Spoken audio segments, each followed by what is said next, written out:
रक्षा करेंगे, पहले तो गरुड़ का अभिमान नष्ट कर देते हैं। और वो जैसे ही गरुड़ को आने में टाइम लगा और आकर के भगवान ने अपनी एक छिंगली रख दी गरुड़ के ऊपर। गरुड़ कहते प्रभु इस समय आपके भक्त के प्राण संकट में पड़े, उस समय आपको हंसी उपहास सूझ रहा है।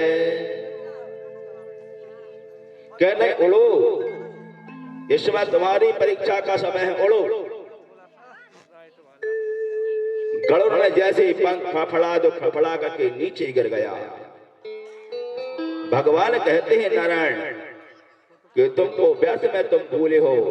अरे अगर तुम उड़ते हो, जब तुम्हारे जो पंख जब चलते हैं ना तो तुम्हारे पंजों को हम ही संभालते हैं गरुड़। और उसी समय भगवान ने गरुड़ पीछे पीछे भगवान का पीतांबर पीछे पीछे उड़ा करके गजराज की रक्षा करने के लिए भगवान चले आते हैं। और जैसे भगवान आए तो अपना सुदर्शन निकाल करके और गिराह का गला काट देते हैं। वहां से भगवान का नाम पड़ा हरि। भगवान ने गजराज की पीड़ा हरने के कारण भगवान का वहां नाम पड़ा हरि। और ये जो ग्राह जो था हुहू नाम का गंधर्व था, इसको हंसी उपहास करने में आनंद आता था। और एक दिन एक संत स्नान कर रहे थे, स्नान करते समय उसने पैर पकड़ लिया तो ऋषि घबरा गए, पसीना पसीना हो गया कि जल के अंदर किसने हमारे पैर पकड़ लिए। तो उसी समय श्राप लग गया था, जा तेरे को पैर पकड़ने का बहुत शौक है ना, जा तू ग्रह बन जा। उसने प्रभु हमारी रक्षा कब होगी तो बताया कि भगवान हरि जब गजराज के तुम जब पैर पकड़ोगे और जब पैर पकड़ोगे समय भगवान हरि के रूप में आएंगे, सुदर्शन चलाएंगे, तुम्हारा शीश काटेंगे, तब तुम्हारा उद्धार होगा। और ये जो गजराज है ये कौन है? इंद्रप्रद्युम्न है। ये भी अगस्त मुनि के श्राप के कारण और गजराज बना था। और हमारे अपने जीवन में गजराज कौन है? जो काम इंद्रिया ज्ञान इंद्रिया जो है ये गजराज है। और इन्हीं की पत्नियां जो है। और हमारे जब मन में अभिमान आ जाता है, उस अभिमान के समय हम सब भूल जाते हैं कि हमारे गुरु ये हैं, हमारे सन्यासी हैं, हमारी माता है, हमारे पिता है, हमारी कन्या है, हमारी पुत्री है। और जब अभिमान आ जाता, कोई धन वृद्धा बल वृद्धा अर वृद्धा बचा, कोई धन से कोई तन से कोई बल से जब बड़ा हो जाता तो अपने किसी को शरीर का, किसी को धन का, किसी को विद्या का, किसी न किसी को अभिमान आ जाता है। उस अभिमान को भी गजराज कहते हैं। और जब जब अभिमान आता है तब भगवान किसी न किसी रूप में उस अभिमान को नष्ट करने के लिए इसी सुदर्शन चक्रधारी भगवान आते हैं। बोलिए भक्तवत्सल भगवान की हो कि जब कोई नहीं आता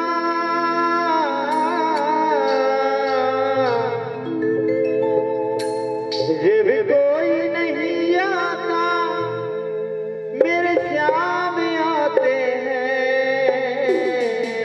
तो बोले बाके बिहारी लाल की होते हैं। मेरे दुख के दिनों में वो बड़े काम आते हैं। मेरे दुख के दिनों में वो बड़े काम आते हैं। मेरे दुख के दिनों में वो बड़े काम आते हैं। जब कोई नहीं आता, जब कोई नहीं आता मेरे श्याम आते हैं। मेरे दुख के हो बड़े काम आते हैं। मेरे दुख के दिनों में वो ताली बजा दो सभी आते। राधे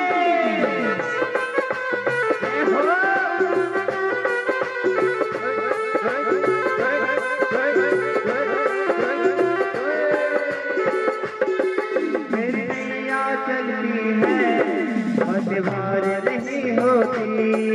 मेरी नैया चलती है पतवार नहीं होती। ओ मेरी नैया चलती है पतवार नहीं होती। मेरी होती, किसी और की अब मुझको कार्य नहीं होती, किसी और की अब मुझको दरकार नहीं होती। मैं डरता नहीं रस्ते,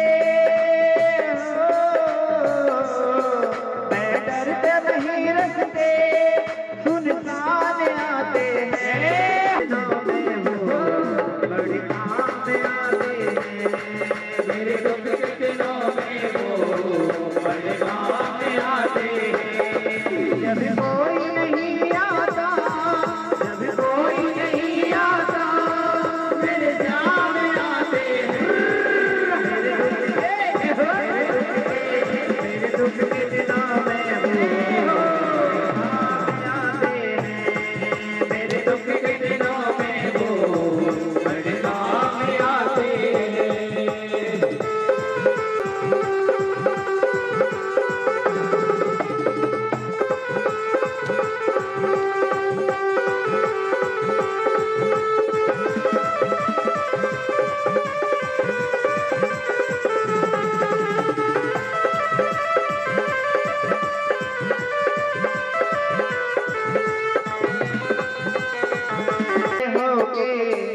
दीनों से प्यार करें, बड़े होके दीनों से प्यार करें, ये कितने बड़े होके दीनों ने भक्तों के दुखे पल भर स्वीकार करें, अपने भक्तों के दुखे पल में स्वीकार करें, ये बिन बोले सब कुछ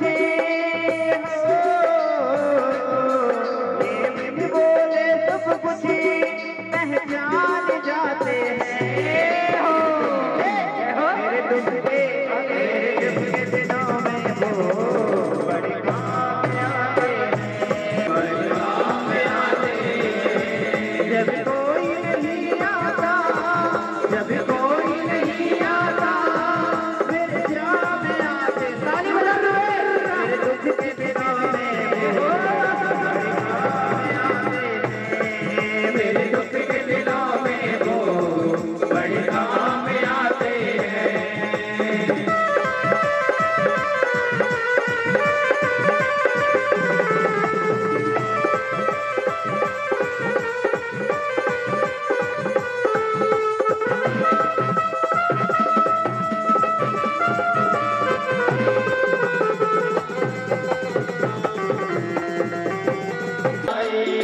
वो कोई याद करे इनको, दुख हल्का हो जाए, कोई याद करे इनको, दुख हल्का हो जाए, कोई भक्ति करे इनकी, इनका हो जाए, कोई भक्ति करे इनकी, जो इनका हो जाए।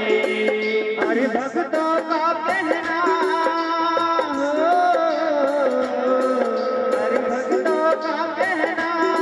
प्रभु मान जाते हैं, मेरे दुख के दिनों में वो बड़े काम, ताली बजा दो सभी, मेरे दुख के दिनों में वो बड़े काम आते हैं। जब कोई नहीं आता, जब कोई नहीं आता, मेरे जाम आते हैं, मेरे दुख के दिनों में वो काम आते हैं, मेरे दुख के दिनों में वो बड़े काम आते हैं, मेरे दुख के दिनों में वो बड़े काम आते हैं, मेरे दुख के दिनों में वो बड़े काम आते हैं। बोले बाबा बिहारी लाल की जय हो। बोलिए भागवत भगवान की। यहाँ पर जब गजराज के प्राण संकट भगवान निकाले तो गजराज ने कहा, प्रभु ये क्या हुआ? पुकारा तो हमने था और उद्धार हमने ग्राह्य का किया। हे दीनबंधु, तो भगवान ने कहा कि गजराज पहले उसी का उद्धार होता है जो पहले पैर पकड़ता है, बाद में उद्धार उसका होता है जो आवाज लगाता, जो पुकारता है। गजराज ने बहुत बड़ी प्यारी सी स्तुति की कि विप्रावमन्ता विश्वतां तमोदन्दं यथा गजः स्तब्धमति स एवः।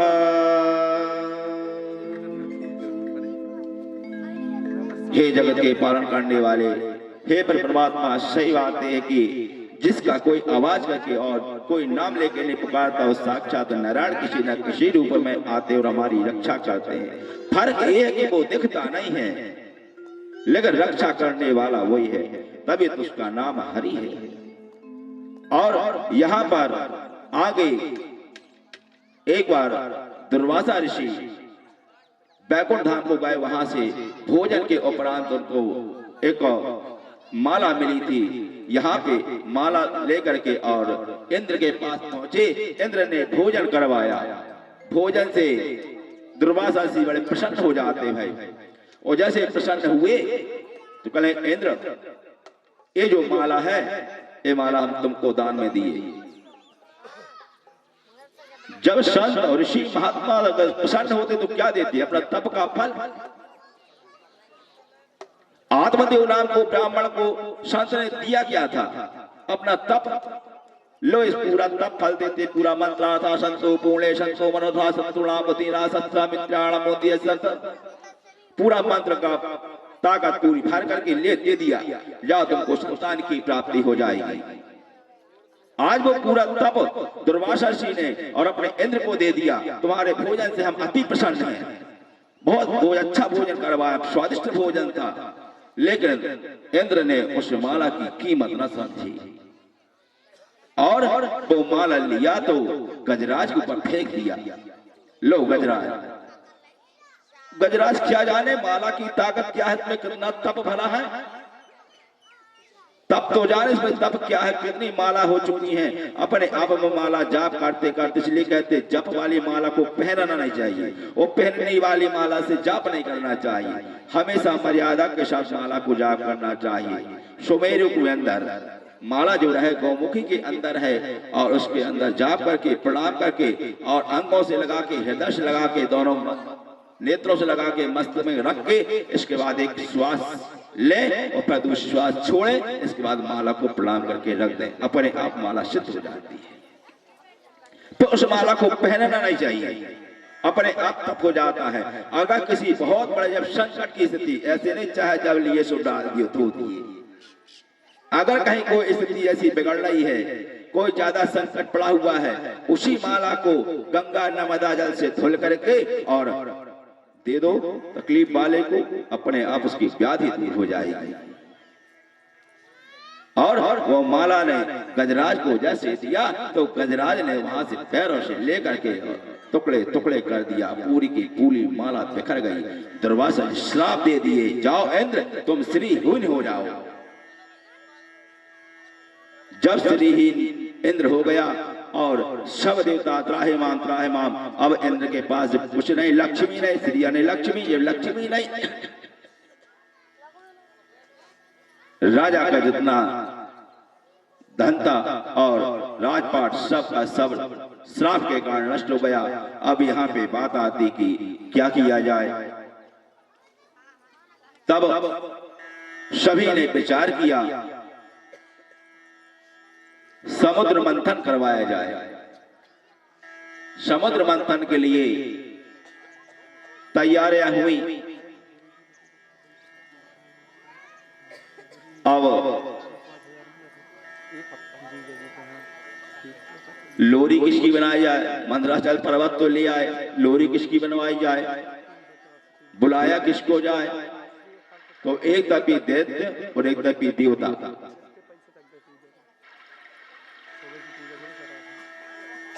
और लोरी बनाई गई। अच्छा, एक बात, देवता और होशियार होते हैं। सर्प के मुख के तरफ ही नहीं, पहले बोल दिए काम कर, हम मुख के तरफ ही लगेंगे। राक्षस लोग कहें हम कोई कमजोर हैं का? हष्ट पुष्ट है तुमसे, हष्ट पुष्ट हाइट भी बड़ी है, हम लगेंगे मुंह तरफी। देवताओं ने कहा अच्छा है, बहुत अच्छा, हम भी यही चाह रहे थे। हम तो पूछते पूछते, लेकिन हम कहे उल्टा चलना चाहिए। अगर उल्टा चलेंगे तब तो हमारा काम सिद्ध होगा। अब जैसे मंदराचल रखा और लोरी बनाई गई, उसी समय और मंदराचल जैसे नीचे डूबने लगा तो भगवान ने उसमें अपना सहयोग प्रदान करने के लिए भगवान ने कच्छप रूप अवतार लिया। बोले कच्छपदेव भगवान की। और बांस की नाग की जब लोरी बनाई गई तो नाग तो सबसे पहले जहरी उगलेगा। लोरी, बांस की नाग की लोरी यहाँ शुरू ही मंदराचल और घर्षण होना जब शुरू किया, शुरू करते करते और सबसे पहले कालकूट जहर निकला। जैसे कालकूट जहर निकला तो पूरी इतनी ज्वाला, इतनी तेज ज्वाला की अग्नि से भी तेज ज्वालाएं निकलने लगी। अब ज्वालाओं को शांत करने के लिए कौन है? सभी देवता कहने लगे अब इसको कालकूट जहर को कौन पिएगा? भैया बुलाओ तो देखो तो कोई होए। सब देवता को बुला बुला के कि तुम जाओ, तुम जाओ। हम नहीं करेंगे, हम आंखों मरे, आंखों देखो काय का कुआं में गिरे, मानव जहर है, पीने से मर जाएंगे। कोई तैयार नहीं। जब कोई तैयार नहीं होता तो फिर एक ही तैयार होते हैं। कौन तैयार होते हैं मानो मैं आपको?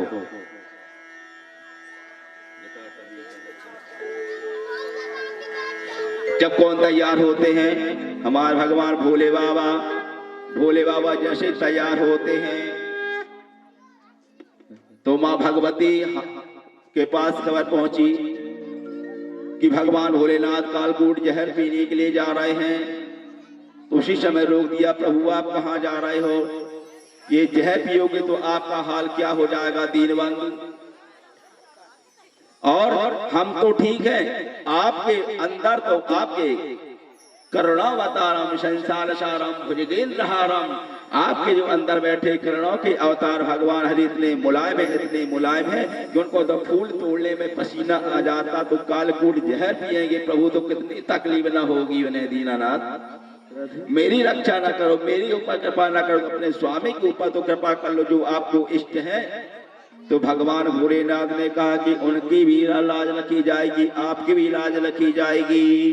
तब भगवान भोलेनाथ को सभी बुला रहे थे क्योंकि लग रहा था का पूरा पूरा संसार जल की राख हो जाएगा।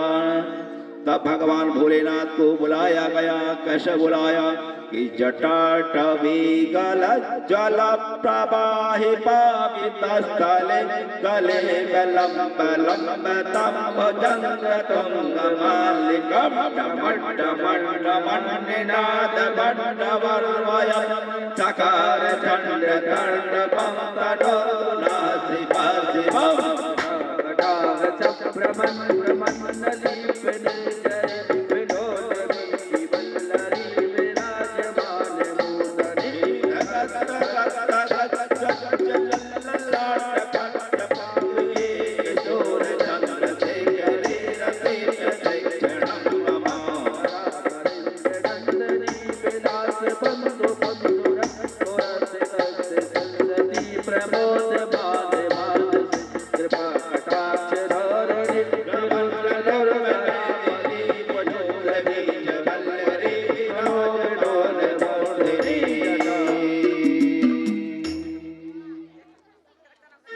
भगवान को बुलाया गया, भोलेनाथ को बुलाया गया और भगवान आए और वो कालकूट जहर और ज्वालाएं निकल रही थी। भगवान भोलेनाथ ने प्याला के साथ पूरा ग्रहण कर लिया। जैसे ग्रहण किया तो शप कंठ में धारण किया। वहां से भगवान ने नीलकंठेश्वर भगवान की जय। वहां से अमृत निकला और ऐरा हाथी निकलेगा, सभी को देवता को दिया गया। यहाँ पे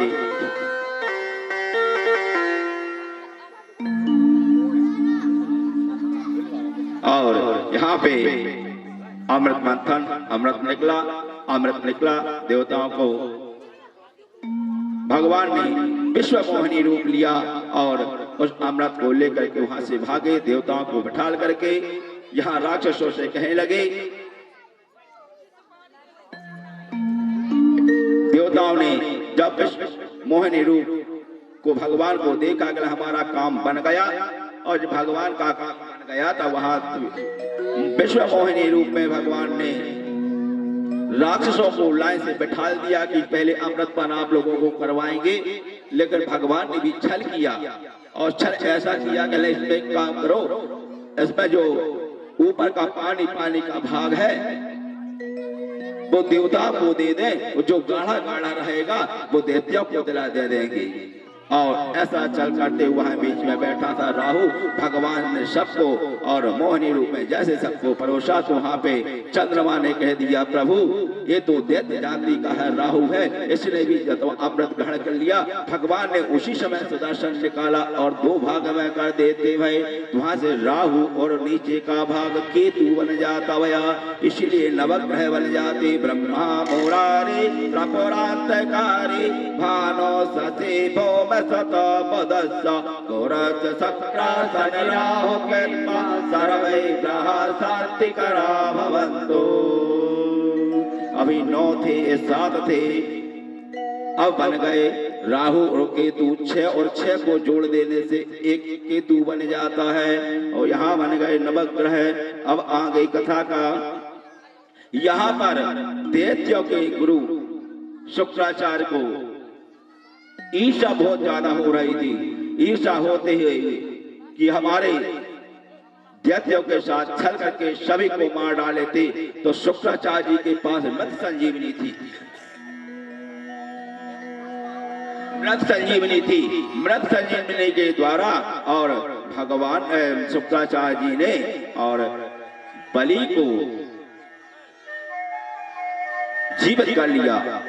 और बलि को जब जीवित किया तो राजा बलि ने कहा कि गुरुदेव आप ये बताइए कि हमको देवता के ऊपर विजय प्राप्त करना है, वह कैसा किया जाए, आप विधि बताएं और मैं करूंगा। तब गुरुदेव ने कहा कि गुरुर् ब्रह्मा गुरुर्विष्णु गुरुर्देव्यो महेश्वरः गुरुर्साक्षात् श्री गुरुवे नमः। इसलिए भगवान से बढ़ के गुरु का और सम्मान दिया जाता है। और यहाँ गुरुदेव ने बताया कि अगर तुमको देवता के ऊपर भी अगर विजय प्राप्त करना है तो सिर्फ एक ही है, और क्या गौ की, ब्राह्मण की और संत का और आशीर्वाद लेना शुरू कर दो और दान करना शुरू कर दो। अगर ब्राह्मण की, गौ की और संत की तुम सेवा करोगे और सेवा और दान करोगे तो निश्चय तुमको भगवान भी तुम्हारे सामने कुछ बाल का नहीं कर सकते हैं। राजा वाली ने अपने गुरु की आज्ञा का पालन किया। गुरुदेव आज से गौ सेवा शुरू, संत सेवा शुरू, विप्र सेवा शुरू कर दी। और सेवा करते करते पूर्व जन्म का राजा बलि कौन है ये राजा बलि कथा तो खूब सुनते हैं। स्कंद पुराण में कथा है इस चीज की कि राजा बलि एक जुआरी था, जुआ खेलता था। राजा बलि जुआरी था, पूर्व जन्म का ब्राह्मण था, जुआ खेलता था। और जुआ खेलते आए और खूब धन कमा के एक दिन इतना ज्यादा धन कमा लिया कि उसको कुछ काम वासना जागृत हो गई। और कुछ वेश्याओं का घर पड़ा, वहां सामने पड़ा, कुछ लोग वहां पे जा रहे थे, तो को मन में विचार आया जुआरी को कि आज हमको भी और इसके वेश्या के घर जाना चाहिए। और वहां से मार्केट से जाकर के बढ़िया गजरा और इत्र, फूल और केसर, गुलाल, इत्र, नाना प्रकार के सुगंधी इकट्ठी किया और लिया करके, और जैसे वेश्या के यहाँ जा रहा था, कुछ दूरी घर बचा था और अचानक इसका पैर फिसला और नीचे गिर गया। और जैसे नीचे गिरा तो इसको अचेत अवस्था प्राप्त हो गई, ये मूर्छा हो गई इसको। जैसे मूर्छा आई और आधे 1 घंटे बाद जब मूर्छा उसकी खुली तो ने ध्यान किया, अरे हम कहाँ जा रहे थे, यहाँ तो कोई दिख नहीं रहा, हम जा कहाँ रहे थे, यहाँ तो कोई है ही नहीं। तो उसने जितना सामान ले जाके वेश्या के यहाँ लेके जा रहा था तो पूरा सामान इकट्ठा किया, पूरा इत्र गुलाल केशा सुवासी और गजरा जब सब इकट्ठा लिया तो शंकर जी के मंदिर में जाके अर्पण कर दिया। तो भगवान उससे प्रसन्न हो गए, भगवान भोलेनाथ। और जब भगवान भोलेनाथ जब प्रसन्न हुए तो उसको वर मिलता भया। जैसे कुछ दिन के बाद उसकी मृत्यु हो गई, मृत्यु के समय और यमराज के दूत आए, यहाँ भगवान के पार्षद आए विमान लेकर के, और दोनों में विवाद होने लगा। ये तो जुआरी था, जीवन भर जुआ खेला है, इसके बाद भी और इसको विमान आया है, इसको तो नरक में जाना चाहिए। तब देवगुरु बृहस्पति भी वहां पे पहुंच गए थे। सभी का आदेश हुआ, इसको 3 घड़ी जो है इंद्र का पद मिलने वाला है, क्योंकि अंत बनी तो सब बनी। अंत काल में इसने जुआरी ने वो भगवान को जितना समर्पण भाव दिया था, समर्पण भाव से वो सब कुछ अर्पण कर दिया है, जिसके कारण को। और 3 घड़ी, एक घड़ी कितने मिनट की होती है मालूम है? 24 मिनट की एक घड़ी, तो 24 दिया, जोड़ लीजिएगा। 3 घड़ी जब यीशु को मिली तो उसने राजा इंद्र को पास पहुंचा और देवगुरु बृहस्पति कहेंगे इसको था तो जुआरी, लेकिन भगवान भोलेनाथ का प्रसन्न हो गए हैं। और उससे पूछा गया कि ये बताओ पहले पुण्य भोगोगे कि पहले पाप भोगोगे? वो कहे प्रभु पाप भोगेंगे, जब भोगेंगे अभी तो सुख का अवसर प्राप्त हुआ, राजा का इंद्र का पद प्राप्त हो रहा है, तो अभी तो सुख भोग ले, फिर बात की बात से लगी। मौका भी काय को छोड़ो, मौका में चौका तो मार ही दो। और तब वहां पे इंद्र से सिंहासन को अलग किया गुरुदेव बृहस्पति ने, कहले 3 घड़ी का समय है, फिर बाद तो तुम राजा बन के बैठ जाओगे। अरे इंद्र कहता कैसे बन जाएंगे, जो जब अश्वमेध यज्ञ करते जब जाकर के तुम्हां से राजा इंद्र का पद मिलता है। कहले कि इंद्र वही समय ऐसा था कि तुमको कीड़ा भी बनना पड़ा था, तुम यहाँ भोग विलास में लिप्त हो। उसने भगवान को प्रसन्न करके, भगवान भोलेनाथ को प्रसन्न करके आए हैं, और आज जाकर के इंद्र का पद प्राप्त हुआ है। दान का तो प्रसन्न, भगवान का इतना प्रसन्न का इतना फल है। और जैसे ही उस ज्वारी को वहां पे जाकर के और इंद्र का पद मिला तो ऐरावत दान दे दिया, अश्वसरा घोड़ा दान में दे दिया, कल्प वृक्ष दान में दे दिया, रत्न दान में दे दिया, जितना था सब दान दान दान दान दान दान दान दान दान दान दान। 3 घड़ी में उसने सब कुछ दान किया बैठे बैठे। अब जैसे 3 घड़ी बीती और इंद्र आ गए, देवगुरु बृहस्पति आए, देखा यहाँ तो सब खजाना खाली पड़ा है। गुरुदेव ये क्या हो गया, ये तो 3 घड़ी के लिए आया था और यहाँ पर सब खजाना खाली कर दिया। इससे ज्ञान प्राप्त होता है, तो यहाँ पे अप्सराओं के नृत्य में नीति और अश्वमेध यज्ञ करके और तुमको ये पद प्राप्त हुआ था, उसको देखो, उसने दान करके भगवान को प्रसन्न करके और यहाँ भी आया तो दान करके आज। अब ये नहीं, ये आने वाले समय में राजा बलि जाके बनेगा। ये राजा बलि बना। अब राजा बलि बना तो ब्राह्मणों की गौ ब्राह्मण हिताय चा, गौ ब्राह्मण संत की और सेवा करने लगा, गौ की सेवा करने लगा, संतों की सेवा करने लगा। इसका तप इतना बढ़ गया कि पूरे 3 लोक में राज हो गया किसका, राजा बलि का। और जब अपने पुत्रों पर जब तकलीफ होती तो सबसे ज्यादा तकलीफ किसको होती है? सबसे ज्यादा तकलीफ किसको होती है? किसी को हो चाहे ना हो। पिता को अंदर से होगी, लेकिन माँ को तो अंदर और बाहर से दोनों से तकलीफ होती है। पिता अंदर से घुटता है, पिता जो प्रतिपालक होता है, लेकिन माता जो लालन पालन अंदर से लेकर गया था। कैसे लग गया, कहाँ गया था तू, वहां क्यों गया था? ऐसे कुमार के लोगों के साथ क्यों गया था बेटा? ना जाता कुछ ना होता तेरे को। थोड़ा सा लग जाए पुत्र को तो माँ को ऐसा लग जैसे पहाड़ टूट के बेटे के ऊपर गिर गया हो। बहुत तकलीफ होती है। माता अदिति को बहुत तकलीफ हुई कि हमारे जितने पुत्र हैं देवता गण सब यहाँ वहाँ भटक रहे हैं, भटकते भटकते देख करके। और कश्यप ऋषि से बोलती है, स्वामी और तो सब ठीक है, हमारे पुत्रों को तो देखो दर दर भटक रहे। राजा बलि ने पूरा अपना साम्राज्य बना रखा है। अब कोई ऐसा उपाय बताइए, कुछ ऐसा कीजिए जिससे कि कोई ऐसा और भगवान साक्षात नारायण स्वरूप आकर के और हमारे पुत्रों की रक्षा करें। यहाँ सभी देवी देवता भगवान विष्णु के पास गए, हे प्रभु आप ही रक्षा करने वाले हो, ही दीनानाथ, आप ही कुछ ऐसा उपाय कीजिए जिससे कि राजा बलि से और राजपाट हमको वापस मिल जाए।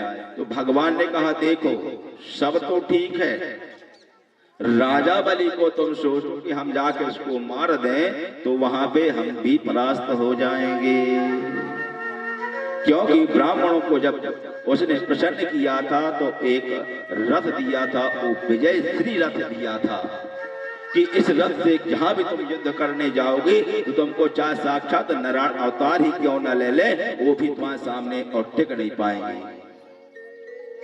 आशीर्वाद में इतनी बड़ी ताकत होती है।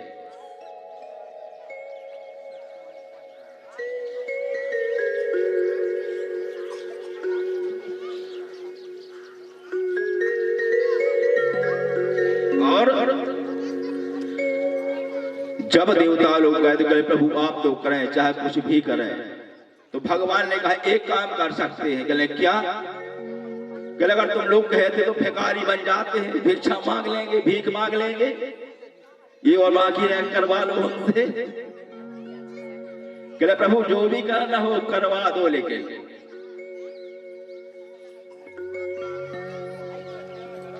हमको तो करना है। और भगवान यहाँ पर कहने ठीक है, ये वस्तु जाओ, आएगी समय आएगा हमारा, अभी इसको कुछ राजपाट भोग लेने दो। यहाँ पर पयोव्रत कहलाता है, जिसके कोई संतान नहीं होती, संतान नहीं हो पाती है, यहाँ पयोव्रत आता है। हमारी माता सब ध्यान से सुने, जिसके कोई संतान नहीं होती है,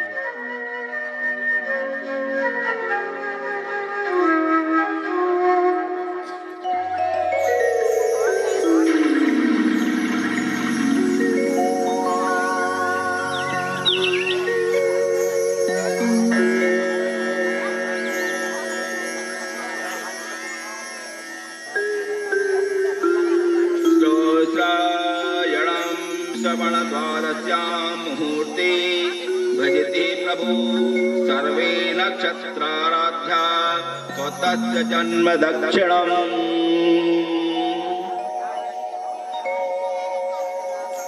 अगर किसी के संतान में अगर बाधा उत्पन्न होती, बाधा नहीं हो पाती है,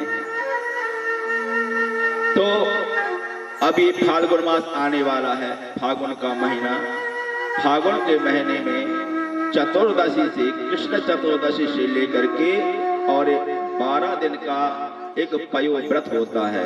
वह किस प्रकार से होता है कि जहां पर जंगली सुअर जहां जाके लेटता हो, वहां की मिट्टी लाके सिर धुलने के उपरांत और फिर उसके बाद 12 दिन तक शाम की शाम 1 गिलास पयोव्रत करें, सिर्फ दूध पिए, पयो यानी दूध, 1 गिलास दूध का सेवन 12 दिन तक यह व्रत करना चाहिए। उस व्रत करने से निश्चय संतान की प्राप्ति होती है। और एक उपाय और है कि जो बड़ा का जो पेड़ होता है, जिसको संतान से तकलीफ होती, संतान नहीं हो पाती है, तो बड़ा के पेड़ का एक नक्षत्र यहाँ से पता नहीं जाता, एक नक्षत्र होता है, एक मुहूर्त होता है, उस मुहूर्त में जाके वह जल लेकर के आके और अपने महिलाएं दाहिने कंधे में, दाहिने हाथ में बांधे, इससे भी संतान प्राप्त होती है।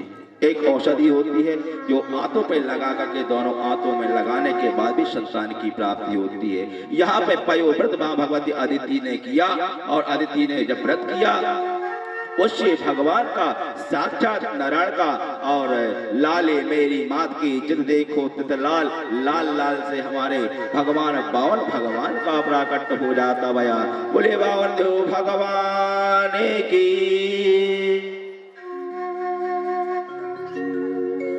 भगवान छोटे छोटे से नन्हे नन्हे से पैर, लाल लाल से गाल, टमाटर जैसे लाल लाल गाल, हाथ देखो तो लाल, पैर देखो तो लाल, शरीर देखो तो लाल लाल लाल पूरे शरीर। भगवान छोटे से 52 अंगुल के भगवान प्रकट हो जाते भाई। तेरे द्वार खड़ा भगवान। सब लोग तालियां स्वागत, सब प्रेम के साथ तालियां बजाएं। ताली बजाने से हमारे भाग्य की रेखा उज्जवल होती है। तेरे द्वार खड़ा भगवान भगत भर तेरे झोली, भगत भर तेरे झोली, ओ भगत भर तेरे झोली, भगत भर तेरे झोली। तेरा होगा बड़ा एहसान तेरे झोली, भगत भर तेरे झोली। तेरे द्वार खड़ा भगवान भगत भर तेरे झोली, भगत भर तेरे झोली। देख ले रोना गगन है सारा, भीख मांगने आया तेरे दर, जगत का पालनहारा रे, जगत का पालनहारा। मैं आज तेरा मेहमान कर ले मुझे जरा पहचान, भगत भर तेरे झोली, भगत भर तेरे झोली। तेरे द्वार खड़ा भगवान।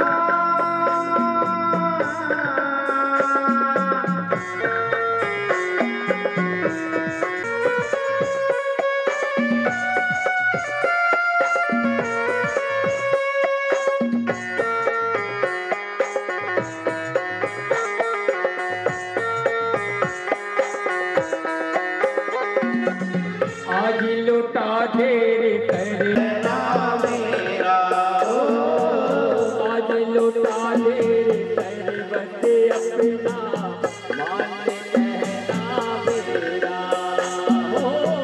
कहना मेरा। मिट जाएगा पल में तेरा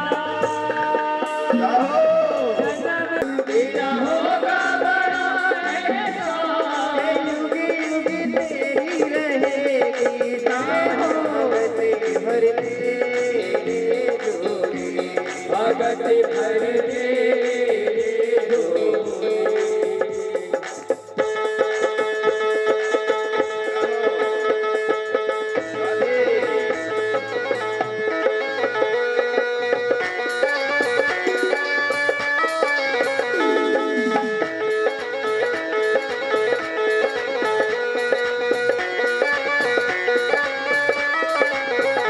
हरि बावन का, हरि बावन का, हरि बावन का भेद बनाए, हरि बावन का भेद बनाए, बलि राजा के द्वार पे आए, हरि बावन का भेद बनाए, बलि को छलने आए, हरि बावन का भेद बनाए, हरि राजा के द्वार पे आए, हरि बावन का रूप बनाए, हरि राजा के द्वार पे आए। उनके छोटे छोटे हाथ, उनके छोटे छोटे पाँव, उनके छोटे छोटे हाथ, उनके भगवान जी दोनों हाथ उठा के जयकारा लगाएंगे। बोलो बाबा नारायण भगवान की। उनके छोटे छोटे हाथ, उनके छोटे छोटे पाँव, उनके छोटे छोटे हाथ, उनके छोटे छोटे पाँव। अरे हाथे में खाता लाए, अरे हाथे में खाता लाए, बड़ी राजा के द्वार पे आए, बावन का भेष बनाए, बड़ी बलि के द्वारे आए।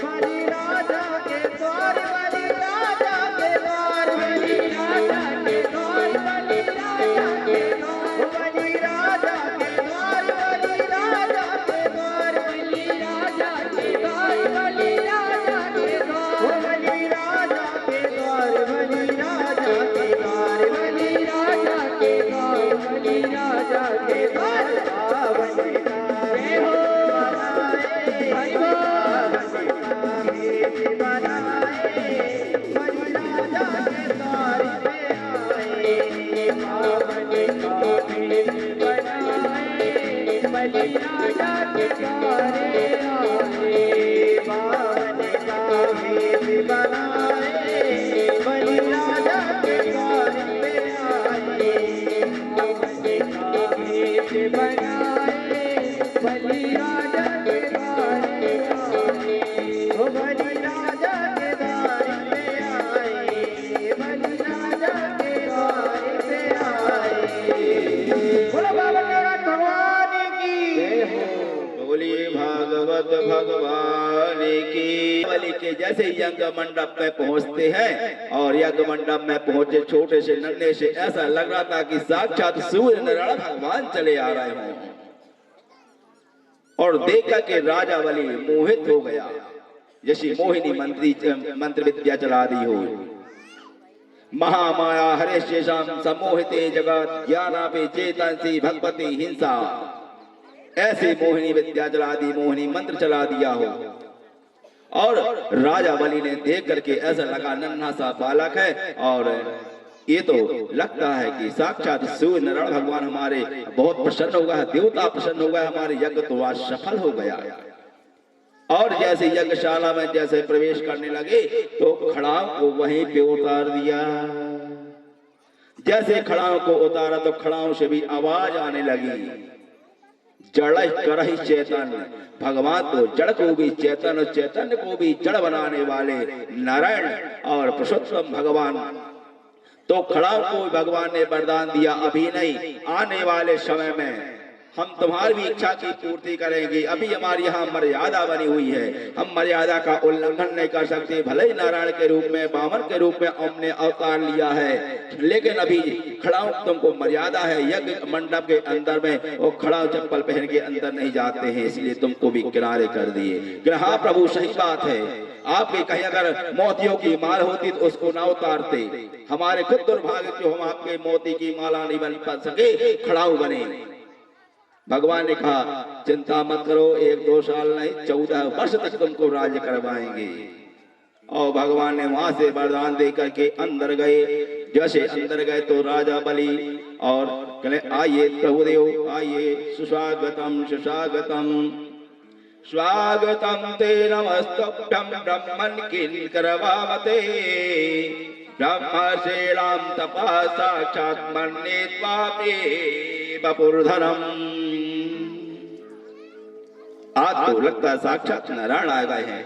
बोलिए आदेश कीजिए, क्या किया जाए, कहां से आ रहा है आप? बौन भगवान अभी तो बोलिए, अगर कुछ बोलते हैं तो अभी लफड़ा हो जाएगा। अभी नहीं बोलना चाहिए, मौन धारण करना चाहिए। अभी मौनी बाबा बन जाना चाहिए। मौनी बन गए, कुछ नहीं बोले। राजा वाले बोले महाराज कहां से आए हो? नन्हे से बालक हो, विवाह हुआ कि नहीं हुआ, विवाह करवा दें। धन संपदा कुछ है कि नहीं है, 2-4 गांव दे दें आपको। भगवान मोहन बोले नहीं रहे। शुक्राचार्य जी बाजू से खड़े हैं। बोलिए तो क्या दे दें आपको? हमको तो ऐसा लगता है कि आज छोटा सा नन्हा सा वाला साक्षात नारायण है। आज तो हमारा राजा बलि कहता, आज तुमको ऐसा लगता कि हम सब कुछ अर्पण कर दें तुमको, सब कुछ तेरा तुझको अर्पण क्या लागे मेरा। आज तो सब कुछ अर्पण करने का मन हो रहा है, बोलिए तो आप। लेकिन भगवान उसके बाद भी कहने रुक जाओ, तुम्हारे मन की बात जागृत हो रही है, सब कुछ ही लेने आए हैं, लेकिन अभी नहीं, अभी समय है, अभी और प्रतिज्ञा कर लो और इच्छा कर लो, और क्या देने वाले हो। और राजा बलि ने कहा बताइए कोई नन्ही सी दुल्हन ला दे। भगवान अब बोलते हैं अरे दुल्हन ला दोगे तो क्या होगा, इसके लड़के बच्चे होंगे, फिर हमारा परिवार बढ़ेगा, फिर अरे कल एक आध गाँव, कल एक गाँव में क्या होता है, एक दो गाँव में हमारा कुछ होने वाला है क्या? अरे काम करो 10 गाँव दे देते हैं, कुछ जमीन दे देंगे, कुछ नौकर चाकर दे देंगे, 150 एकड़ जमीन दे देंगे। भगवान ने कहा अगर मानो में नाती पोता 100-200 का परिवार हो गए तो क्या कर लेंगे, 2-2 एकड़ लाएगी के लिए आप बोलो तो और दे देंगे। भगवान ने कहा ऐसा नहीं, कहले बताओ क्या करना चाहते हो। भगवान ने कहा हम दाना लेने पसंद नहीं करते, कि नहीं हमारे यहाँ आए हो तो दान तो लेना पड़ेगा। भगवान ने कहा हम दाना नहीं लेते भाई, छोटा मोटा दान नहीं लेते। राजा बलि ने बोला देखो महाराज आए हो तो आपको खाली तो जाने नहीं देंगे, और भगवान बोलते हम कुछ लेंगे नहीं। अब दोनों की बात कैसे बने? राजा बलि के बहुत कहने पर, और भगवान ने कहा अगर तुम देना चाहते हो राजा बलि तो क्या देना चाहते हो। राजा बलि ने बोलो तो आप क्या मांगना चाहते हो। तो कहे ऐसे नहीं, मुंह से बोल दिए वो पलट गए तो ऐसा दान नहीं। अगर दान तुमको देना है तो हमारा होता है पहले कुशा अक्षर जल, तीनों चीज साक्षी बना करके, और 3 बार विष्णु विष्णु बोल के प्रतिज्ञा करना पड़ेगा, संकल्प करना पड़ेगा।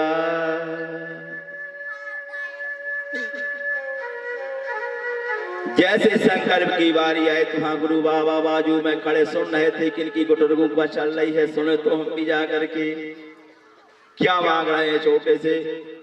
और जैसे संकल्प की बारी आए तो गुरुदेव बाबा आ गए, कहने क्या बोले, करे कुछ नहीं का छोटा नन्हा सा बालक ना मालो क्या मांग रहा, कुछ अक्षत हाथ में रखवा रहा, कुछ अक्षत रख लो हाथ में, और संकल्प बोले। संकल्प का नाम जैसे ही पड़ा तो शुक्राचार्य जी को लगा कोई छलिया आया है, निश्चित छलिया है ये तो।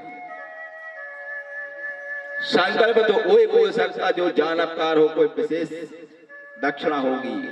एक बार आपका संकल्प हो गया, मतलब आपकी प्रतिज्ञा हो गई, आपको हम ऐसा काम करेंगे, 2 ना 2 तुम्हारे माजी ऊपर तो लिख गया, दान हो गया तुम्हारा।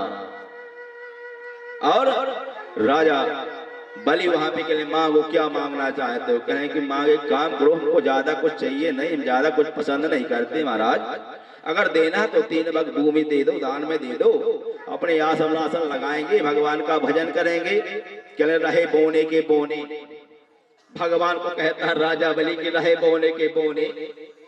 मांगा भी क्या मांगा, मांगते नहीं आया तुमको महाराज।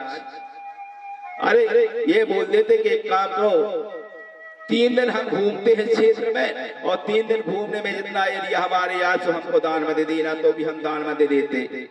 3 पग भूमि दान में मांगते हो, इतने नन्हे से पैर हैं, और तुमको तो महाराज बैठने तक की जगह, चटाई बैठने तक की जगह नहीं बन पाएगी। एक चटाई रखोगे तो भी छोटे छोटे से पैर, वो चटाई भी नहीं बन पाएगी।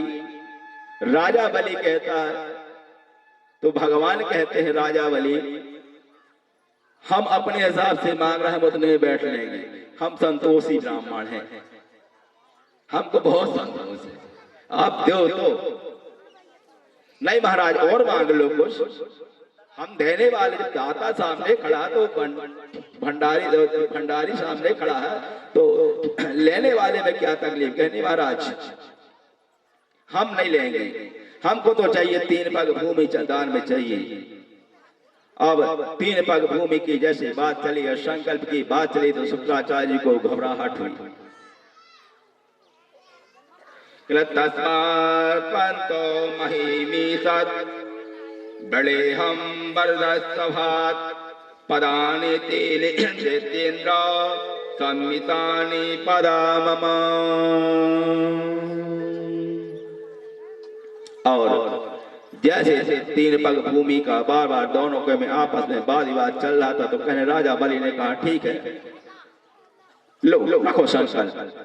जैसे संकल्प की बारी आई, कुशा अक्षत रखा और राजा बलि अपने हाथ में जैसे ही रखा तो वहां पे शुक्राचार्य ने कुशा का नाम जैसे सुना, पूछा क्या कारण है? कहले 3 पग भूमि दान में दे रहे हैं। शुक्राचार्य जी कोई साधारण गुरु तो रहे नहीं, जिनके पास आज संजीवनी विद्या जो लुप्त हुई है वो शुक्राचार्य जी के पास के अलावा किसी दूसरे के पास नहीं है, और नहीं तो मरा हुआ आदमी जीवित हो जाता। राजा बलि मरे पड़े थे, देवताओं ने मार डाला था, लेकिन मृत संजीवनी के द्वारा और शुक्राचार्य जी ने वहां से राजा बलि को जीवित किया था, सभी दैत्यों को जीवित किया था। और उसी से गुप्त करते करते वो जो विद्या है वो आज भी लिप्त हो गई है। वो विद्या है मृत संजीवनी विद्या। और आज के समय मृत संजीवनी कब चलाई जाती है? जब बहुत ही और अकारण करणावश स्थिति गंभीर हो जाए, कोई कोमा में चला जाए, तब महामृत्युंजय के साथ मृत संजीवनी विद्या के साथ उसका जाप किया जाता है। तो वहां पे शुक्राचार्य जी ने जब देखा ये संकल्प हो रहा, तो कहले महाराज एक काम करो, रुको रुको, भी बिगड़ उसके संकल्प नहीं कर देना, बिगड़ गुरु की आज्ञा के संकल्प नहीं कर देना। कहले आप कैसे गुरु हैं? अभी यही गुरु हमसे बोला कि तुम ब्राह्मणों का, शास्त्रों का और गौ का सेवा करो, दान करो, जिससे तुम्हारा पुण्य बढ़ेगा, देवता तुमको पराजित नहीं कर पाएंगे। आज वही गुरु हमको मना कर रहा है, दान देने से मना कर रहा है। कहले महाराज 8 जगह है झूठ बोलने से पाप नहीं लगता। अगर किसी का धन बच रहा हो और वहां पे झूठ बोल दो तो पाप नहीं लगता। और अगर किसी कन्या का विवाह हो रहा है और वहां पे अगर झूठ बोल दो, झूठ बोलने से अगर वहां पे उसका विवाह अगर लग जाता तो वहां पे दोष नहीं लगता। अगर किसी के प्राण संकट में पड़े हुए हैं, अगर वहां पे झूठ बोल दो तो पाप नहीं लगता। ऐसी 8 जगह उन्होंने बताई, लेकिन राजा बलि ने कहा आज तो गुरु बाबा आज तो किसी की बात मानने तैयार नहीं है। आज तो हमने संकल्प लेंगे, प्रतिज्ञा लेंगे कि हम 3 पग भूमि दान में देते हैं। और वैसे जैसे प्रतिज्ञा करने के लिए और जल जैसे डाला तो देवी भागवत वर्णन, श्रीमद् भागवत में कथा में नहीं आता है, देवी भागवत में आता है कि शुक्राचार्य जी जो थे सूक्ष्म रूप लेकर के और जल में प्रवेश कर गए। और जैसे जब जल में प्रवेश किए तो वहां पे भगवान देख रहे थे कि रुक जाओ महाराज, तुम जल नहीं गिरने दोगे ना? व्यवस्था तो हमारे पास भी है, लेकिन नहीं जल गिराएंगे तो इसी लोटे से गिराएंगे। तो कुशा का जो भाग अग्रभाग होता है ना, कुशा में भी 3 देवताओं का वास होता है, ब्रह्मा, विष्णु और महेश। और ये भी कब हुआ है? जब भगवान बारह रूप जब लिए थे, पृथ्वी को ऊपर लेकर के आ रहे थे, तो उनके जो रोम गिरे हैं उससे कुशा की उत्पत्ति हुई है, और जबा और तिली की उत्पत्ति भी उसी से हुई है। तो वह जो कुशा था, कुशा की टोटी से और जैसे ही अंदर करे तो एक आग सीताराम हो गई और जल की धार गिरने लगी। जैसे जल की धार गिरी तो भगवान ने बोले अब बोलो 3 बार विष्णु विष्णु परमात्मा ने द्वितीया प्रादे श्री श्वेत पाराह कल्पे वै वचतवन्यम त्रिष्टा विंशत में कलगोय कल्पतम चरणे जम्बोदि पे भात खंडे भाव से नर्मदा क्षेत्रे जवाली परमंडला बोध्यातारे संपत् 28 साल वचकाप्ता 1943 तत्र चैत्रादो गुरुमाने आनंदनाथ संवत्सरे श्री सूर्योत्तरायणे ससरतो महामांगलपते मासानां मासोत्तमे मासे माघ मासे अमुक्ते अमुक्षाम पूरा संकल्प पढ़ डाला।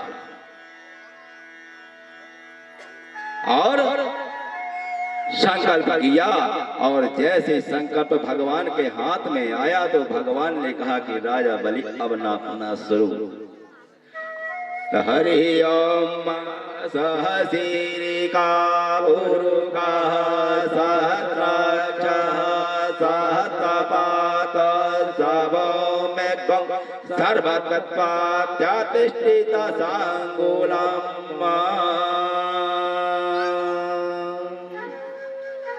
भगवान ने अपना प्राण लिया। अब एक में पृथ्वी आकाश, अब बाकी कहां बचा महाराज? उनकी जो कहीं कुछ बचा ही नहीं। जब नहीं बचा तो कहे महाराज अभी एक पैर बाकी, बताओ कहां रख दें? सब पूरा ब्रह्मांड नप चुका है, अब बताओ कहां रख दें? तो जैसे ही और भगवान का नीचे पाताल लोक में जैसे पैर गया तो उसी समय भगवान और ब्रह्मा जी वहां नीचे बैठे थे, कमंडल लेकर के बैठे हुए थे। उसी समय भगवान ने भगवान के चरण धुले। चरण धुलने से कमंडल में जो थी वो गंगा माता आ जाती। भाई ये गंगा मैया भी कब लुकी थी, कब छुपी थी? एक बार हुआ क्या, रास रच रहा था, रास रचते रचते और वहां पे गंगा जी और भगवान श्री कृष्ण को टकटकी लगा करके देख रही थी गंगा जी। और टकटकी लगाते देखते देखते उसी समय राधा जी की नजर गंगा जी में पड़ गई।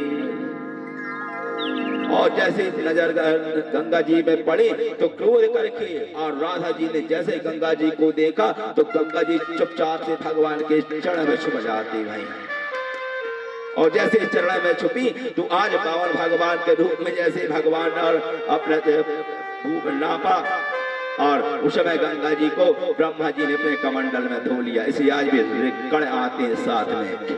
अब एक पैर बचा दान के लिए। तब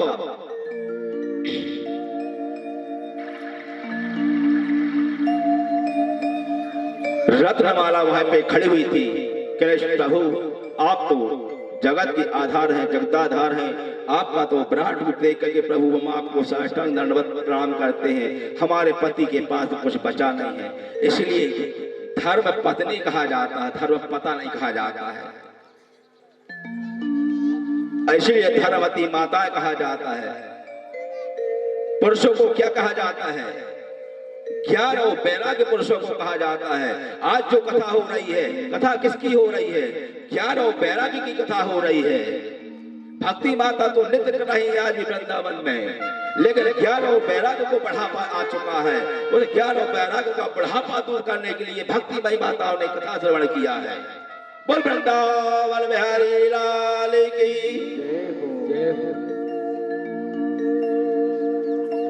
हम तो बोलते हैं खोल कर गला, जो बोले उसका भी भला और जो ना बोले उसका भी भला।